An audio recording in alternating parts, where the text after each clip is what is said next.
Two fathers, two families, two unthinkable betrayals. On the surface, their crimes may look the same. Both murdered the children who trusted them most.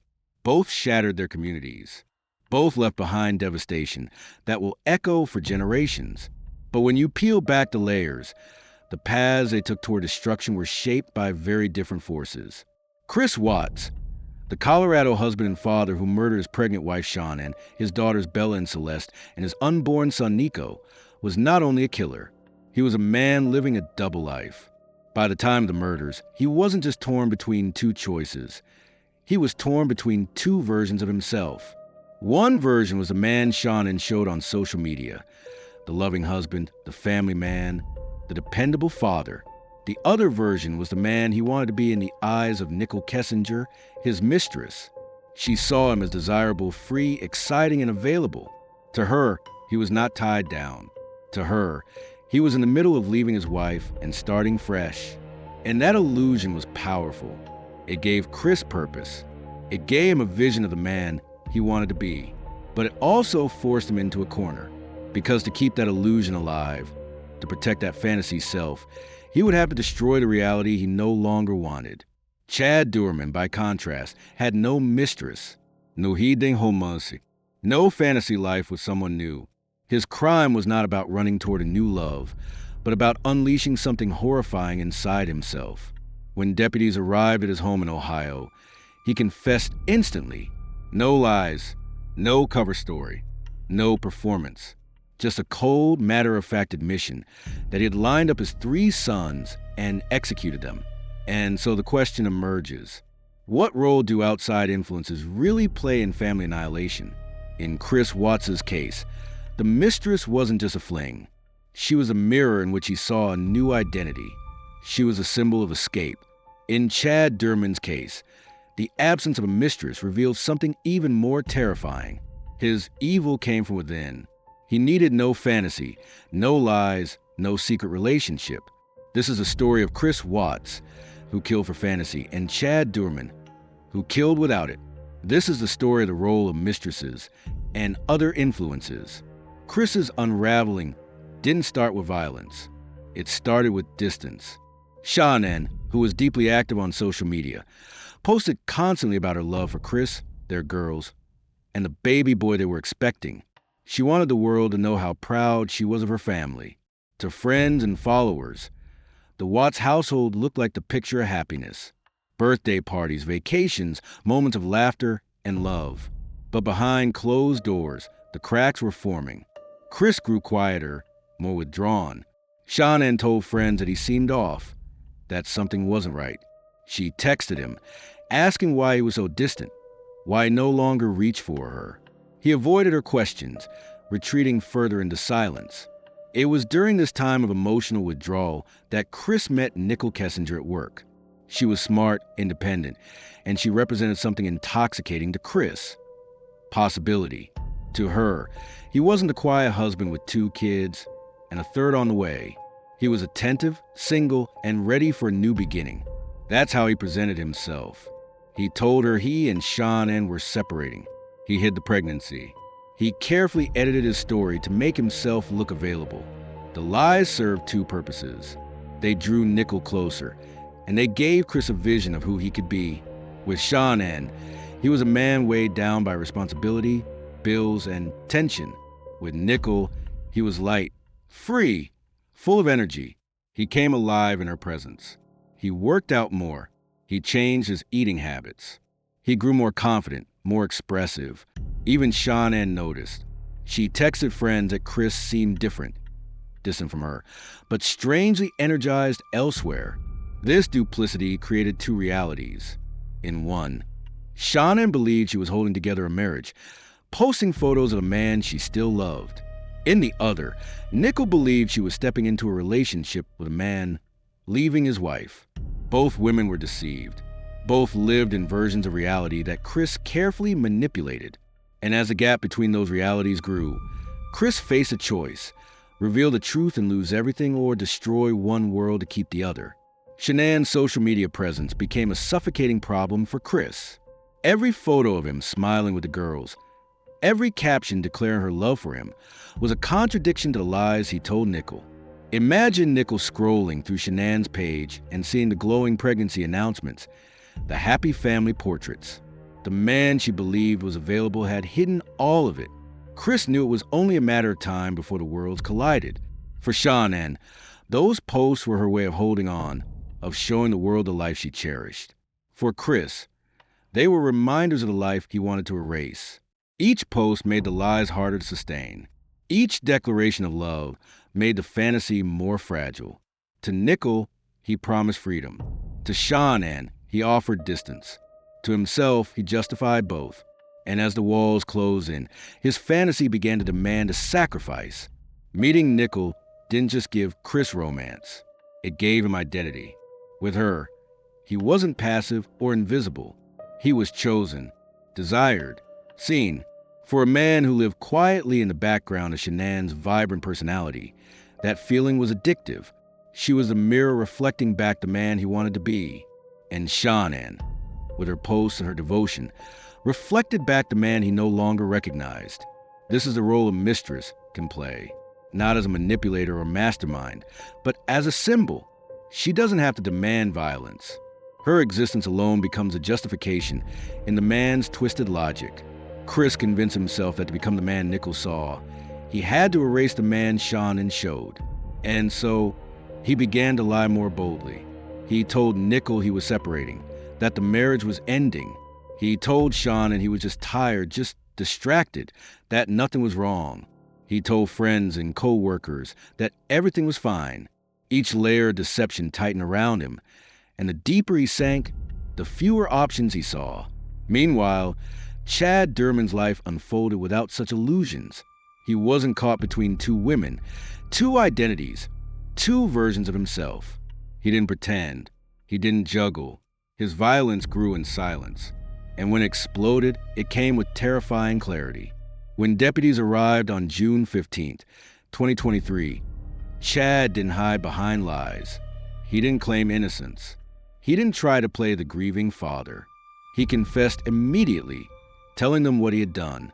And in that stark honesty, the horror was almost greater, because it showed his crime wasn't about escape or reinvention. It wasn't about fantasy or deception. It was about control, domination, and destruction. Chris killed for the fantasy reflected in his mistress's eyes. Chad killed without fantasy. And that difference reveals something chilling about human nature. One man's evil was fueled by lies. The other man's evil was fueled by truth. Chris's affair didn't exist in a vacuum. Every time he spent time with Nichol, he had to invent new stories for Shanann. Every time he texted Nichol late at night, he had to distance himself from his wife. The lies piled up quickly, and with each one, he grew bolder. He told Nichol he was almost free. He told Shanann he was just stressed. To co-workers, he played the part of the steady, quiet man they had always known. But beneath the surface, he was splitting apart. Shanann's friends noticed it in the way she wrote them. She confided that Chris no longer touched her the same way. She worried he didn't love her anymore. She reached out to him again and again, asking for honesty, asking for reassurance. And while she pleaded for the truth, Chris was already investing his energy elsewhere. With Nichol, he found validation. She saw him as attractive, as a man on the brink of starting over. For someone who had lived in the shadow of Shanann's strong personality, being seen that way was intoxicating. He began shaping himself to fit her image of him. Fit, fun, independent. The more he shaped himself around her, the more alien his life with Shanann and the girls felt. Affairs often accelerate disconnection, but in Chris's case, they created an entirely separate identity. When Shanann posted about her loving husband, Chris cringed. When Nichol texted him about their future, he lit up. He lived between two realities, and he knew he couldn't sustain them both for long. This is where the danger of influence lies. Nichol never asked him to harm Shanann or the children. She never demanded he erase his family. But her presence gave Chris something dangerous, a reason to imagine life without them. That imagination became obsession, and obsession became motive. Chris's manipulation of Shanann in those final weeks was heartbreaking. He gave her just enough hope to keep her from seeing the full truth. He kissed her on the cheek, told her he was just tired, told her nothing was wrong, but his detachment was visible. Shanann told her friends she felt like she was losing him. She asked him to go to counseling, to talk to her, to reconnect. She was fighting for their marriage with everything she had, even while pregnant and exhausted. And still, Chris drifted. Every moment with Nichol seemed to confirm the fantasy he was building. They took trips together. They shared quiet moments. They talked about the future. For him, those moments were proof that another life was within reach. But that life could only exist if his current one ended. The tragedy of Shanann's devotion is that she never stopped believing he could come back. She never stopped believing their marriage could be saved. And while she worked to hold on, Chris worked to let go. He rehearsed his lies. He practiced his smiles. He planned. Chad Doerman's story, by contrast, contained none of this duplicity. He didn't balance two worlds. He didn't lie to one woman while whispering promises to another. His violence brewed silently, and when it erupted, it required no lies, no cover stories, no manipulation. He told the truth from the moment deputies arrived. He admitted his guilt without hesitation.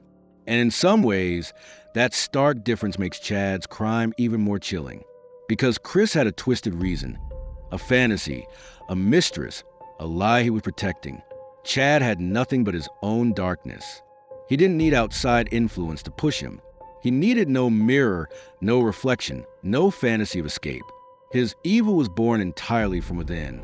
Chris's mistress gave him a reason to lie bigger, to imagine more, to build a future that excluded his family. Chad had no such influence. And that is the terrifying lesson in comparing the two. Mistresses and outside influences can act as accelerators, but they are not always necessary. In Chris's case, the mistress became the justification for annihilation. In Chad's case, the absence of one stripped away all justification. His crime was not about fantasy. It was about destruction. The truth is, Chris was lying to everyone. He lied to Shanann to keep her from seeing the full picture. He lied to Nichol to make her believe she was his future. He lied to co-workers and friends to appear normal. His life was a performance, each scene carefully rehearsed, each line carefully delivered. But the performance was crumbling, and when it finally collapsed, it revealed a man beneath the lies, a man willing to kill his family to protect a fantasy. Chad Doerman never performed. He never acted as though he hadn't done what he did. He never told police a cover story. His honesty was horrifying because it revealed that his violence didn't come from desperation or deceit. It came from a place of chilling clarity. Chris killed to maintain a fantasy. Chad killed without one. Chris lied to everyone to protect his image. Chad told the truth immediately without remorse. Two fathers, two annihilations. One shaped by the presence of a mistress, the other shaped by the absence of one. And in that contrast lies a dark truth about human evil. It can be fueled by fantasy, or it can exist all on its own. Chris's motivations weren't simple. It would be easy to say he was just lustful, that he wanted a younger woman, and was willing to trade his family for her. But the truth was deeper, darker, and far more complicated. Nichol Kessinger was not only a romantic partner, she was a symbol of transformation. She represented a world where Chris could reinvent himself, where he wasn't the tired father of two with a third baby on the way, where he wasn't a man drowning in bills and expectations. She saw him as someone else entirely, and that reflection gave him the fuel to lie bigger, act bolder, and imagine a life that excluded his family. With Nichol, he felt free. He laughed more. He spoke more. He became a man who smiled with confidence, who embraced his body, who cared about his appearance. Shanann, who was carrying his third child and managing a household, saw the opposite. She saw a man who had grown cold, quiet, and detached. She felt the distance widening. She texted friends that Chris no longer held her, no longer reached for her, no longer seemed like the man she married. The tragedy is that both women believed they were in relationships with the same man. But Chris had split himself into two versions. To Nichol, he was the future. To Shanann, he was the past slipping away. Affairs often create this split. Psychologists note that when a man lives a double life, he begins to internalize the lies he tells. The fantasy starts to feel real. The mistress becomes more than a woman. She becomes a symbol of everything he wants to be. And the wife becomes more than a partner. She becomes a symbol of everything he wants to escape. For Chris, Nichol represented freedom. Shanann represented responsibility. Nichol represented the man he could be. Shanann represented the man he feared he had become. And in his mind, the two could not coexist. Meanwhile, Chad Doerman lived a very different story. There was no mistress, no secret double life, no woman whispering promises of a new beginning. He didn't reinvent himself in the eyes of someone else. His violence didn't grow from lies he told to protect an affair. It grew from his own twisted desire for control. When investigators questioned Chad, he admitted he had thought about killing his children for months. He didn't need an affair to fuel his rage. He didn't need a mistress to justify his actions. His destruction came from within. This difference is critical. Chris's affair with Nichol gave him a path to imagine a different life. That imagination became a justification. It allowed him to lie to himself and to others until he saw murder as a way to protect the fantasy. Chad had no such influence. His violence shows us that not all annihilators need outside forces to explain their actions. Some simply choose destruction for its own sake. Chris's deception extended into every corner of his life. He lied to co-workers, telling them stories that didn't add up. He lied to Shanann's friends, pretending everything was fine. He lied to Shanann's family, playing the role of the supportive husband. He even lied to himself, convincing himself he could juggle two worlds forever. But the lies were fragile. Every new layer of deception made it harder to maintain. Every conversation with Nichol, every post Shanann made, every interaction risked exposing the truth. The pressure grew unbearable. Nichol asked him about his future, about when he would leave Shanann. Shanann asked him why he was so distant, why he no longer seemed invested. Both women wanted answers. And Chris knew the truth would shatter the fantasy. Chad Doerman had no such pressure. There was no woman to impress, no double life to manage. His confession revealed the opposite. He wasn't living a performance. He wasn't protecting an image. He admitted what he had done immediately. And that honesty revealed a different kind of evil. One that doesn't need lies, one that doesn't need deception, one that kills simply because it chooses to. The contrast between Chris and Chad highlights the role mistresses play in cases like these. Chris's affair became the fuel for his lies, the justification for his fantasy, the reason he believed murder was a path forward. Chad had no mistress, no lies to cover, no fantasy to protect. His crime reminds us that while outside influences can accelerate violence, they are not required for evil to emerge. Chris's manipulation of Shanann during this time was cruel in its subtlety. He didn't yell at her or fight with her openly. Instead, he withdrew. He gave her fragments of attention, small pieces of affection, just enough to keep her hoping. He told her he was just tired, just stressed, just distracted. He offered explanations that sounded plausible but empty. And all the while, he gave his energy to Nichol. Shanann noticed. She told friends she felt like her husband was a stranger. She wrote that she couldn't understand why he no longer touched her, why he seemed so disconnected. She worried that he didn't love her anymore. Her words reveal a woman fighting to hold on, even as her husband was already slipping away. Nichol, on the other hand, believed Chris was hers. She believed the lies he told her about leaving Shanann. She believed the image he painted of a marriage that was ending. And when the truth came out, she said she was horrified, but her presence in his life was undeniable. She was the mirror that reflected the man Chris wanted to be. And in his mind, to keep that reflection alive, he had to erase the family that reminded him of the man he really was. Chad Doerman's lack of a mistress strips away that narrative. He had no reflection to chase, no fantasy to protect. His violence didn't need justification through lies. He didn't imagine a better life waiting for him. He simply decided to destroy the one he had. Chris's affair shows how a mistress can act as a catalyst, even unintentionally. Chad's confession shows how violence can exist without any catalyst at all. Together, Their stories paint a disturbing picture. One man killed to protect a fantasy. The other killed without needing one. Chris's affair with Nichol wasn't just about romance. It was about identity. He reinvented himself in her presence. She became the proof that he could be someone else, someone admired, someone chosen, someone free. That identity was intoxicating. And the more he lived in that identity, the less he could tolerate the reality of his marriage and fatherhood. Shanann, in her devotion, kept posting about her husband. She celebrated him publicly, declaring her love and pride. To her, those posts were affirmations of their bond, reminders of the life they had built. To Chris, they became chains. Every photo of him smiling with Bella and Celeste, every caption about how much he loved him, felt like a weight pulling him back into the role he no longer wanted.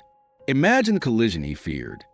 Nico scrolling through Shanann's page, seeing the glow of pregnancy announcements, the warmth of family photos, the love Shanann poured into her words. The illusion Chris created for Nichol would have shattered instantly. The man she thought was free would have been revealed as a liar, a father, a husband still deeply tied to family. For Chris, that exposure was unbearable, and so his lies grew bigger. He told Nichol more stories, creating more distance between himself and the life he had with Shanann. He carefully avoided letting the two worlds touch. He deleted messages. He lied about his whereabouts. He painted himself as a man on the verge of divorce, when in truth, he was a man spiraling into a choice that would destroy everyone around him. This is where the role of a mistress becomes so destructive in these cases. Not because the mistress asked for violence, but because she embodies a fantasy. She becomes the imagined prize on the other side of annihilation. And once that prize feels real enough, the man convinces himself that nothing can stand in the way, not even his own children. Chad Doerman's story exposes the terrifying other side. There was no mistress, no prize, no illusion of another life waiting for him. He didn't need an affair to fuel his rage. He didn't need a fantasy to justify annihilation. He admitted to planning the murders of his 3 sons for months. His evil was not shaped by lies or by a double life. It was shaped entirely by himself. When deputies asked Chad why he did it, his answers were chilling in their simplicity. He confessed without hesitation. He surrendered without remorse. He offered no fantasy, no justification. His honesty was horrifying because it revealed how little was needed to push him into violence. Chris's lies to Nichol revealed the danger of fantasy. He told her Shanann was gone, that his marriage was ending, that he was free. Each lie brought him closer to the edge. Each lie made his old life less compatible with the new one. Nichol became the audience for his performance, the person he wanted to impress, the reason he invested so deeply in deception. Shanann, at the same time, was left confused and heartbroken. She texted Chris repeatedly, asking why he was distant, why he no longer touched her, why he seemed so cold. She asked if he was still happy, if he still loved her. Her words were the voice of a woman desperate to hold her family together.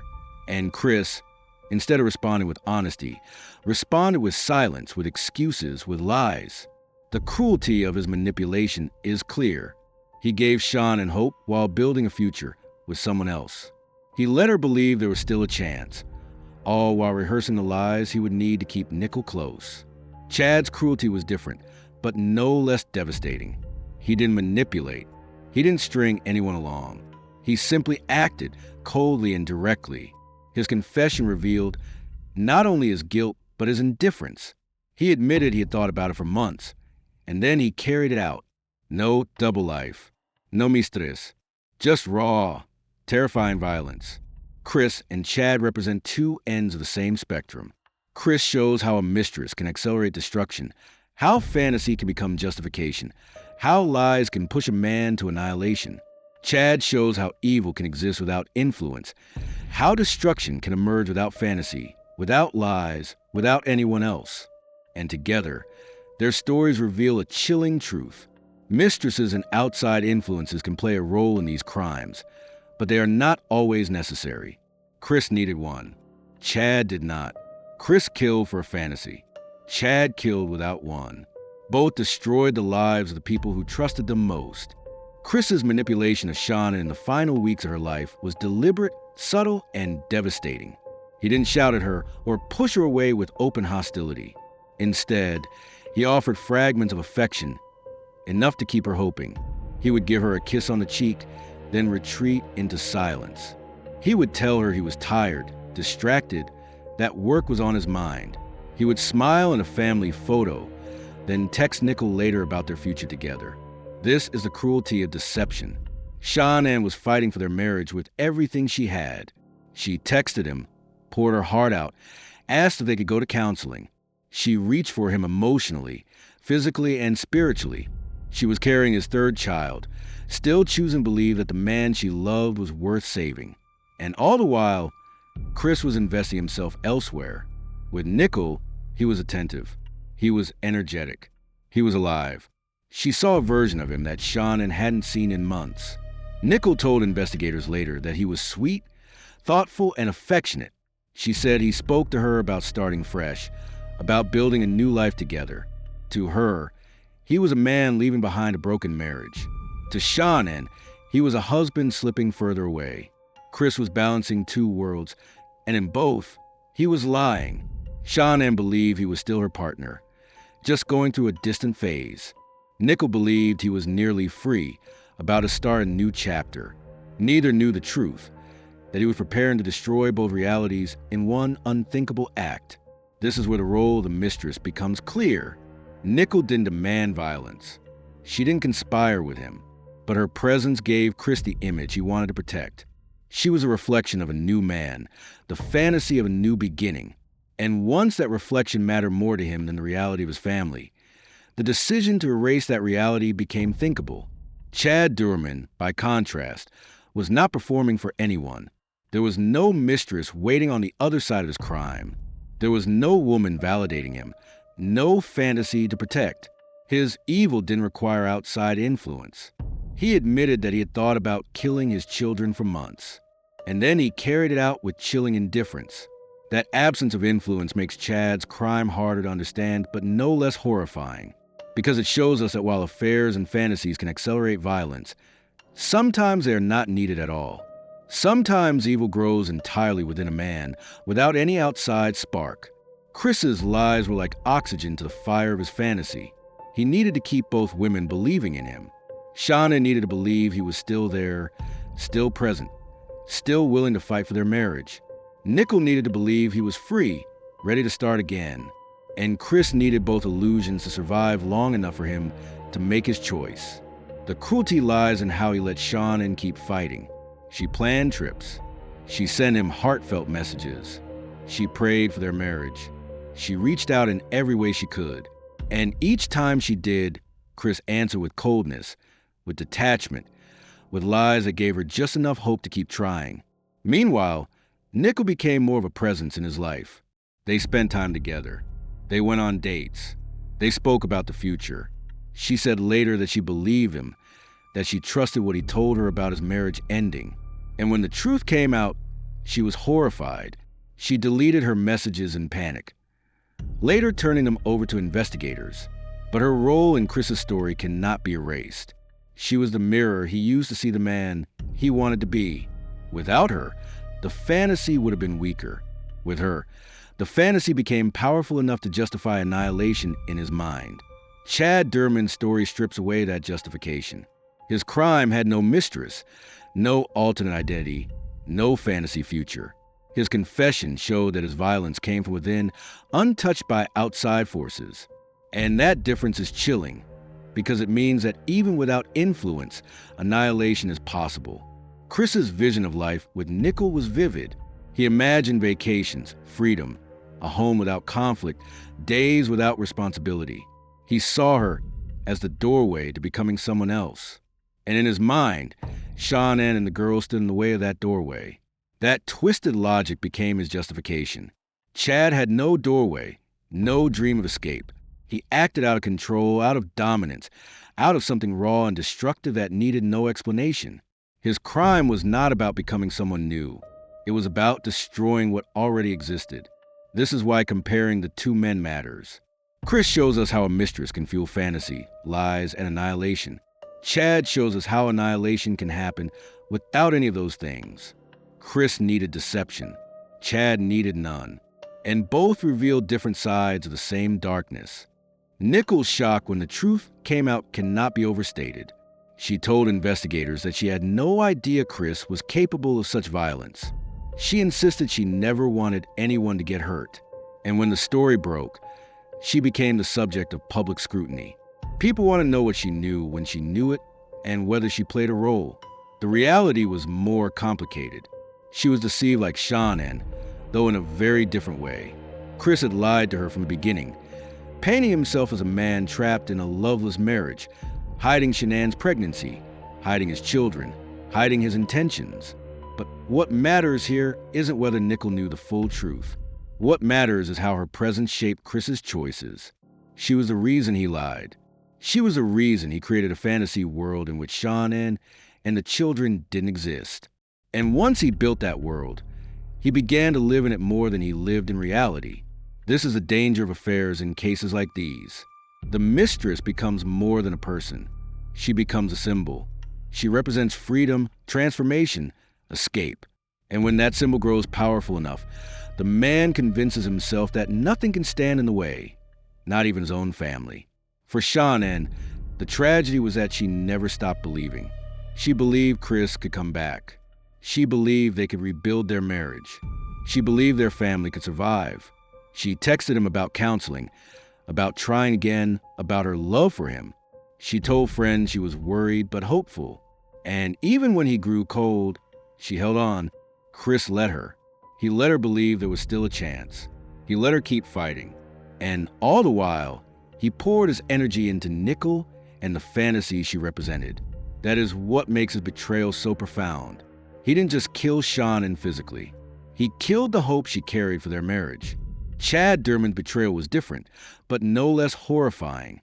His wife and children lived in the same house, but he wasn't balancing lives between them and another woman.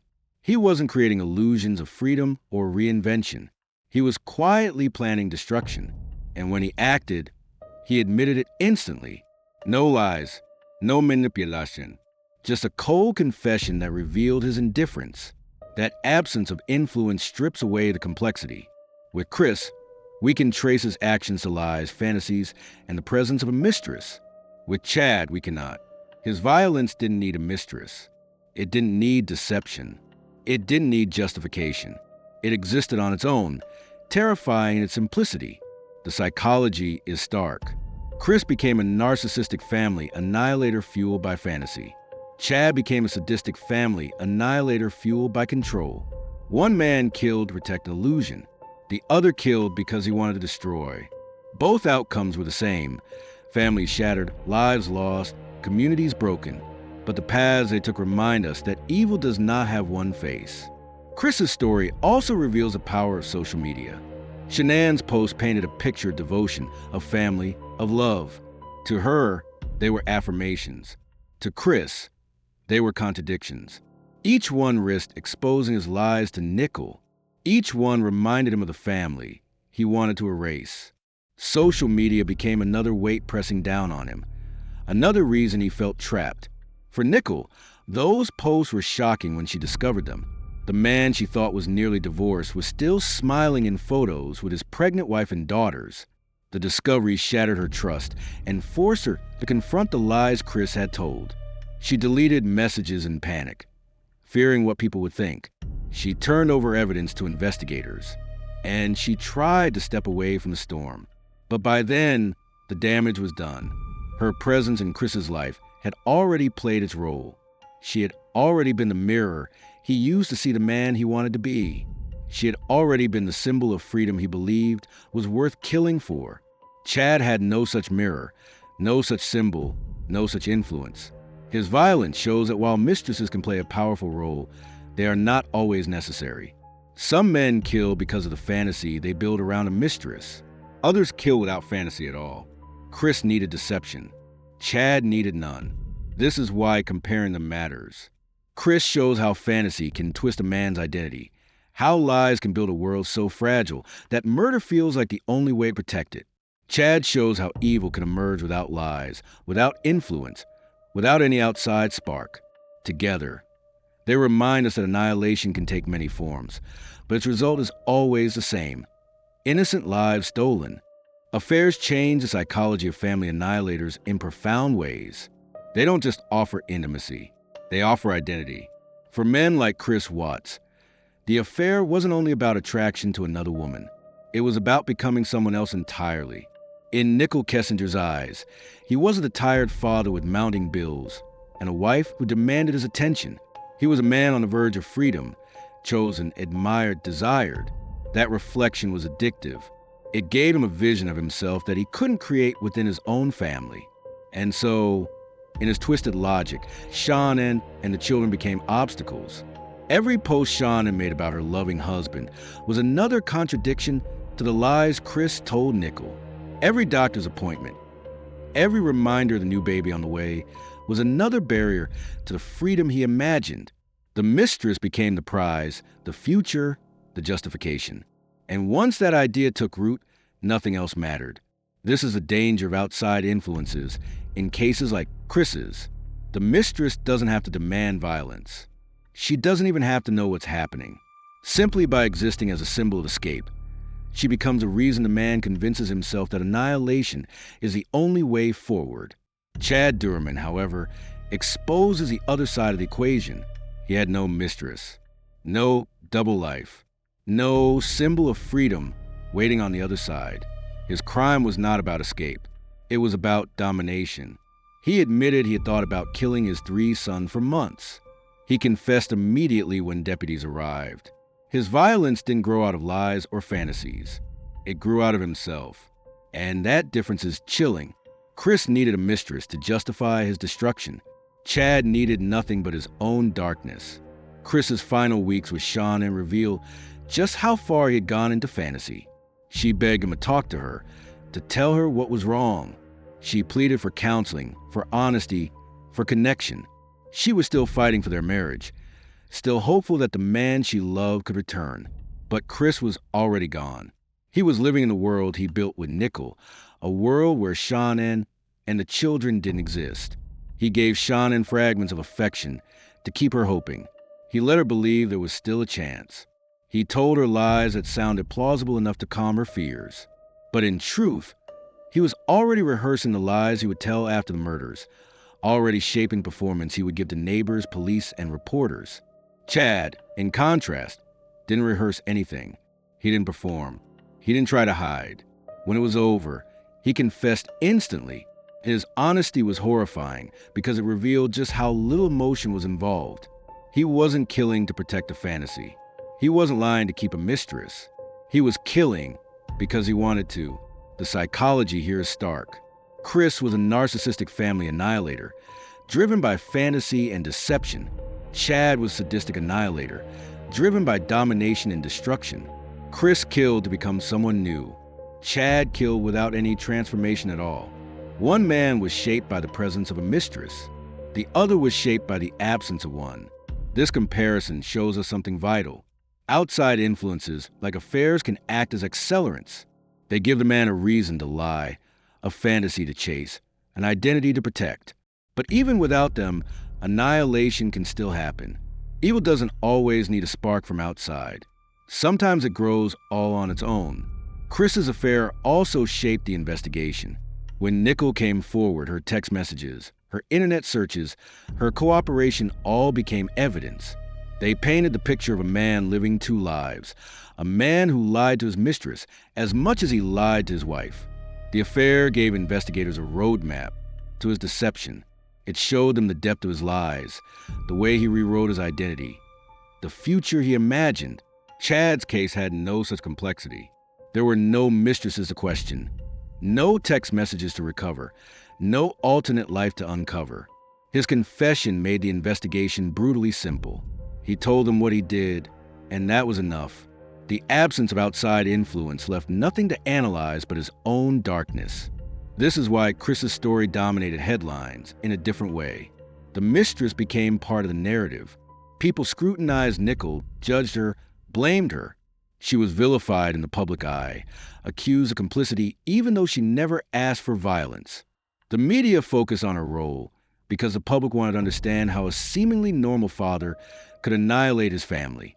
The Mistress became the explanation people latched onto. Chad's story had no such figure. There was no woman to blame, no mistress to investigate, no alternate life to dissect. The spotlight stayed entirely on him. The outrage had no outlet but the man himself. And in that way, his story felt even darker, because it showed there was nothing else to explain it. No R5, no fantasy, just pure destruction. Chris's lies unraveled in the interrogation room. He tried to play the grieving father, but investigators noticed cracks immediately. His over-explanations, his nervous fidgeting, his contradictions. The polygraph sealed it. The Mistress was part of the story he couldn't keep hidden. And when the truth came out, the world saw him for what he was. A man who destroyed his family to protect a fantasy. Chad's truth was laid bare from the start. No performance, no polygraph, no unraveling of lies. Just a confession so blunt and cold it left investigators and the public stunned. His crime didn't unfold like a performance. It unfolded like an execution. Chris and Chad remind us that evil wears many faces. Sometimes it wears the mask of lies, protected by a mistress and a fantasy. Sometimes it wears no mask at all, confessing its horror openly. But in both cases, the outcome is the same. Lives lost, families shattered, innocence betrayed. Chris's affair with Nichol Kessinger became the center of his unraveling. It wasn't only a relationship, it was the excuse he clung to. The reason he told himself it was worth lying, worth erasing, worth killing. In her eyes, he found freedom. In Shanann's eyes, he saw responsibility. And that split drove him to a choice that shattered everything. The aftermath proved how powerful that influence was. Investigators combed through his phone, uncovering text messages that told the story of a man desperate to keep two lives afloat. To Shanann, he wrote messages of routine, trying to appear distant but not absent. To Nico, he sent words of passion, words of future, words of possibility. And when those messages came to light, they revealed just how deeply he had invested in his fantasy. The public turned its attention to Nichol. She was questioned, criticized, blamed. Many people wanted to believe she had played a larger role, that she must have known more. But the truth was simpler. She believed Chris's lies. She believed the story he painted. She believed she was stepping into a relationship with a man who was leaving his wife. And though she became part of the storm, she was not its cause. Chad Doerman's aftermath was different. There was no mistress to scrutinize, no text messages to analyze, no alternate life to uncover. His confession left nothing to speculate about. The horror was simple and raw. He planned to kill his sons. And then he did. The absence of outside influence made his crime impossible to explain. And perhaps that is why it felt so much darker. Because it showed that sometimes there is no fantasy, no affair, no excuse. Sometimes there is only evil. The comparison between Chris and Chad forces us to confront the many faces of family annihilation. One man killed for a fantasy, the other without one. One man lied to protect an image, the other confessed immediately. Both destroyed the people who trusted them most, and both left behind devastation that will never fully heal. Chris's story also reveals something about the dangers of deception. Lies can grow into entire worlds. Lies can become so powerful that they reshape identity.